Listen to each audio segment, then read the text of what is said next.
ప్రియమైన సహోదరి, ప్రియమైన చెల్లెమ్మ, అక్క, ఈ విషయాన్ని గుర్తించు.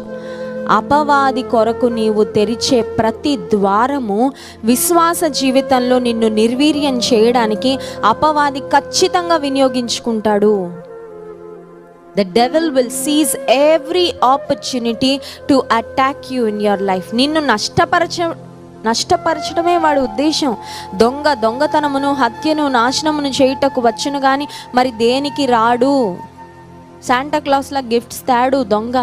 ఉన్నవి దోచుకెళ్తాడు, ఉన్నవి లాక్కెళ్తాడు, ఈడ్చుకెళ్తాడు.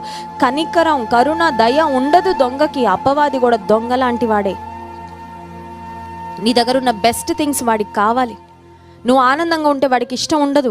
నువ్వు సంతోషంగా ఉంటే వాడికి ఇష్టం ఉండదు. నువ్వు దేవుళ్ళో ఎదుగుతుంటే వాడికి సంతోషం ఉండదు, నిద్ర పట్టదు.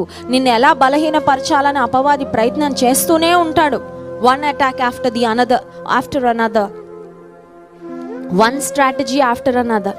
నువ్వు చిన్న ద్వారం తెరవగానే కాసుకొని ఉంటాడు. ఆ ద్వారంలోంచి లోపలికి ప్రవేశించాలని, నీ జీవితంలోకి జొరబడాలని. దేవుని వాక్యం ద్వారా, దైవ సేవకుల ద్వారా నీవు హెచ్చరించబడి, అమ్మో ఈ ద్వారం నేను అపవాది కొరకు తెరిచాను, ఈ ద్వారం మూసేస్తానని మూసేగానే అపవాది మళ్ళీ వెయిట్ చేస్తూ ఉంటాడు. ఇంకొక స్నేహితుడిని ఎవరినో ఒకరిని పట్టుకోపోతాడా? ఇంకొక అమ్మాయితో ఎవరితోనో స్నేహం చేయకపోతుందా?